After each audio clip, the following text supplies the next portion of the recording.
কি দেখে চিনবেন? যার মধ্যে 4টা গুণ আছে সে নেক মানুষ। কয়টা গুণ? 4টা। বলেন কয়টা? কারা কারা বলেন? আরেকবার বলেন কয়টা? জোর হলো না, আরেকটু জোরে। নেক মানুষ আল্লাহ বলছেন আল্লাযীনা ইউনফিকুনা ফিস সাররাই ওয়াদ দাররাই ওয়াল কাযিমিনাল গায়যা ওয়াল আফিনা আনিন নাস ওয়াল্লাহু ইউহিব্বুল মুহসিনিন। অনেক গুণ লাগবে, কিন্তু এই 4 গুণ যদি কারোর মধ্যে থাকে, 1 নম্বর অভাবের সময় দান করে, ফিস সাররাই ওয়াদ দাররাই, যখন তার অঢেল আছে তখনও দেয়, যখন তার কিচ্ছু নাই তখনও দান করে। দান করা সে বন্ধ করে না। আল্লাহু আকবার। 10 টাকা আছে 10 পয়সা দেয়, 1 কোটি আছে 10,000 দেয়, কিন্তু অভাবের সময় দান করে।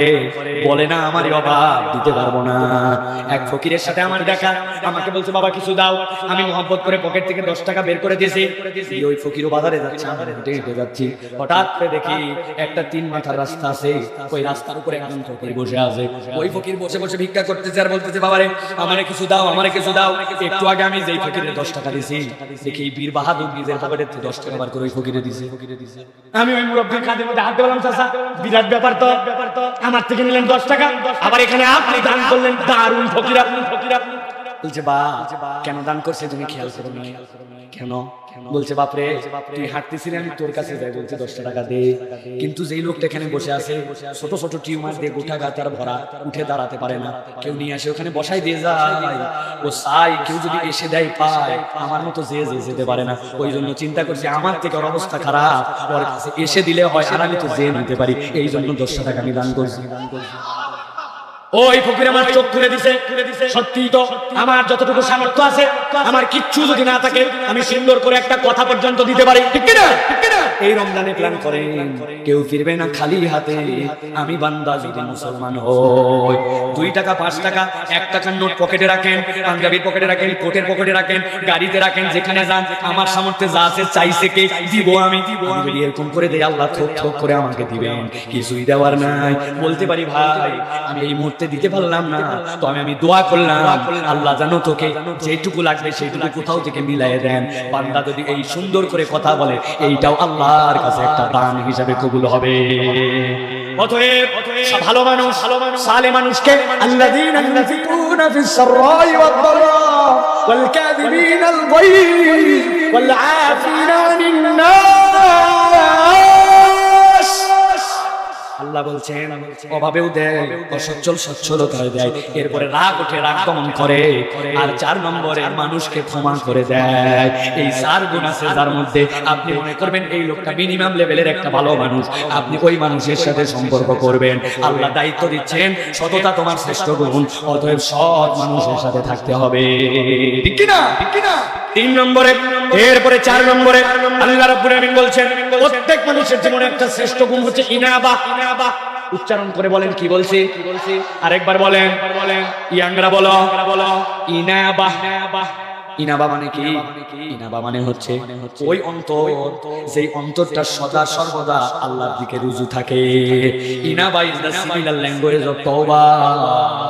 পাপ হবে, অন্যায় হবে, ভুলে ভরা মানুষের জিন্দেগি, কিন্তু কখনো ফেরোসাস হয়ে যাবে না, কখনো এইরকম ভাবে হটকারী হবে না, এমন তার মধ্যে এরকম থাকবে না ড্যাম কেয়ার কিছুই গুনি না। এই মানসিকতা কখনো কোনো ভালো মানুষের চরিত্র হতে পারে না। অপরাধ হয়েছে কিন্তু আল্লাহর কাছে ফেরত আসতে হবে। আল্লাহর সাথে আমার দিল লাগানো আছে। ফজরের নামাজ আমার দায়িত্ব ছিল, আল্লাহ আমি পড়তে পারি না, আমার অন্তরে দুঃখ আছে, সকালবেলা উঠে পড়ে নিছি, আবার হয় নাই, 1000 দিন মিস হতে পারে, কিন্তু আল্লাহর দিকে দিল কখনো দূরে যায় না। বান্দা তওবার হালতে থাকে। আল্লাহ বলছেন এটা পয়গম্বর ওয়ালা গুণ।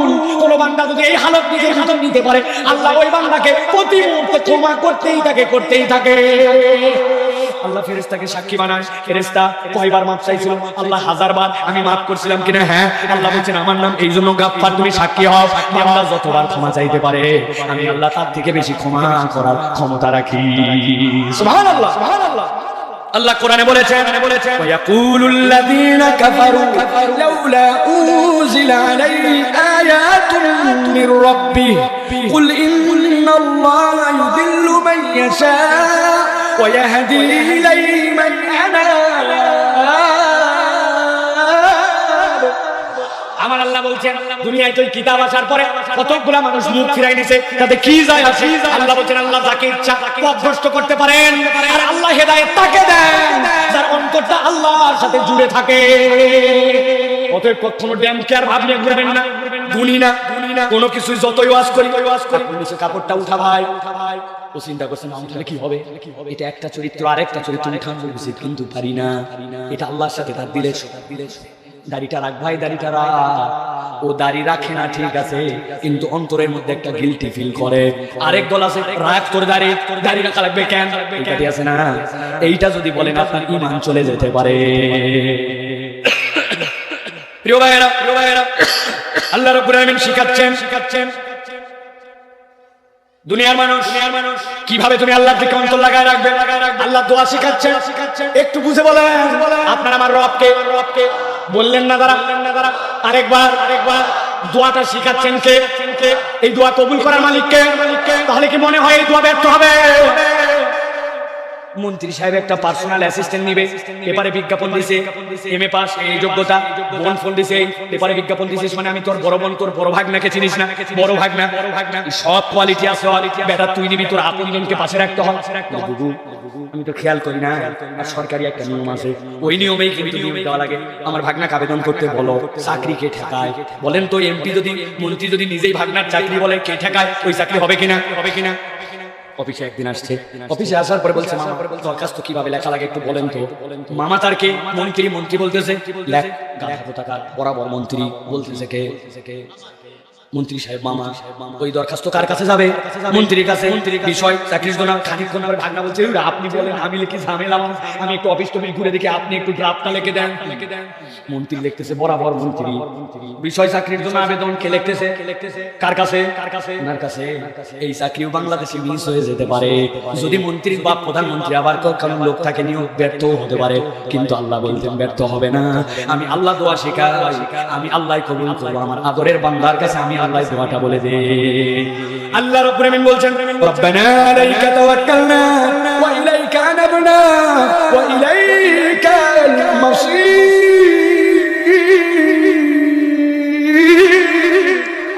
আমার আল্লাহ বলছেন বান্দা বল আল্লাহর কাছে কি বলবি?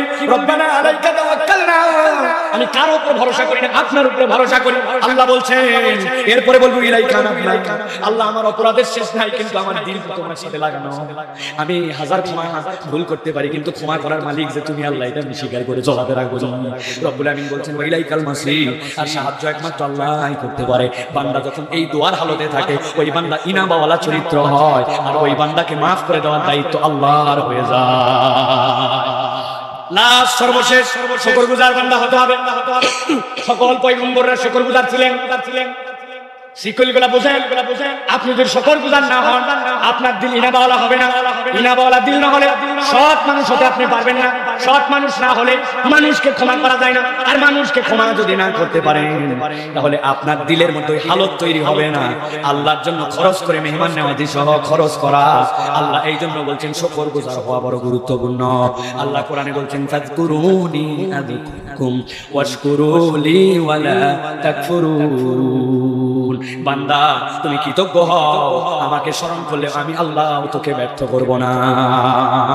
আল্লাহ রাব্বুল আমিন সর্বশেষ আয়াতে কারিমা আল্লাহ বলছেন ওয়া ইয তা'যানা রাব্বুকুম লা ইন শাকারতুম লাযীদান্নাকুম ওয়া লা ইন কাফারতুম ইন্না আযাবি লাশাদীদ। আমার আল্লাহ বলছেন আল্লাহর জন্য নুনে সকিলা লাগে না। আরবি যারা জানেন বুঝবে। ইন শাকারতুম লাযীদান্না, আল্লাহ কেন আযীদান্না বলতে হবে? কিন্তু আল্লাহ বলছেন মানে ঈমান তুই যদি কৃতজ্ঞ হোস আমি আল্লাহ তোকে এমন নিয়ামত দিব কল্পনাও করতে পারবি না। অতএব কৃতজ্ঞতা বড় নিয়ামত, এই নিয়ামত আমাদের থেকে উঠে গেছে। ঠিক না? আল্লাহ কিছু দিলে না কৃতজ্ঞ, কিছুই তো দেয় না। দিছে কিছু?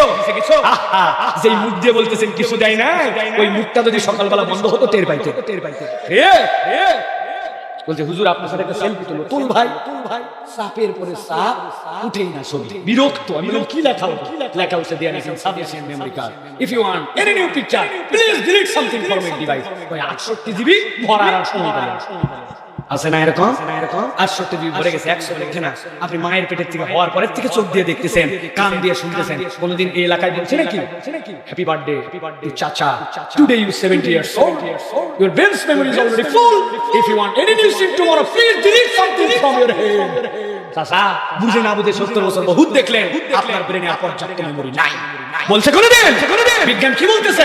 বিজ্ঞান বলছে if any human being alive in this universe 1000 years without a single second of sleep, এক সেকেন্ড ঘুমানো ব্যতীত 1000 বছর যদি পৃথিবীতে মানুষ বাঁচে, আল্লাহ তার ব্রেনের ভিতরে এত পরিমাণ নিউরন, এত পরিমাণ মেমরি দিয়েছেন, ওটার 5% ব্যবহার করার ক্ষমতা তার নাই। এত দিলেন আল্লাহ, আর ওই বান্দা বলে কিছুই পাই না। ঝিনাইতে যাচ্ছিলাম, ট্রাকের মধ্যে এক লোক উঠছে, লাভ দেখে আমরা ধরছি, আরে বললেই তো তুই মরে যাবি। লোকজন বলতেছে হুজুর ওই অবরোধের মধ্যে ট্রাক থামাও, তাছাড়া কিন্তু এই পড়লে অবস্থা খারাপ হবে। এখন ট্রাকের মধ্যে যাই ড্রাইভার বরাবর দুই লোকের উপরে বাড়ি দিছে, এখন বাসের মধ্যে ডবল মানে কি চলো, সিঙ্গেল মানে কি থামো। এখন ট্রাক আলা মনে করছে ভাড়া বেশি নিছি, সুযোগ পায় ট্রাকে করে নিয়ে যাচ্ছি, যাওয়া বোধহয় আসতে হচ্ছে, ডবল পাই আরো জোরে আর এদিকে তো এটাকে লাভ দিয়ে নিচে যেতে চায়। আমি বললাম হয়েছে কি? হুজুর পাগল হয়ে গেছে, পা তো তার লম্বা, গোল হলো কেমনে? স্ক্রু নাকি ঢিল হয়ে গেছে। মানুষের তখন স্ক্রুই নাই, কিন্তু কি হয়েছে? নাক আছে, চোখ আছে, পা আছে, জামা কাপড় পরা, ব্রেনের মধ্যে থেকে যে রক্ত সঞ্চালন হয়, একটা দুইটা শিরাও তো সেটা শুকাই গেছে, হয়তো ব্লাড সার্কুলেশনটা ঠিক মতো হচ্ছে না, তার প্রবলেম হয়ে গেছে নিউরন। ওই লোকটার হাত পা চোখ কান থাকার পরে পাগল বলে।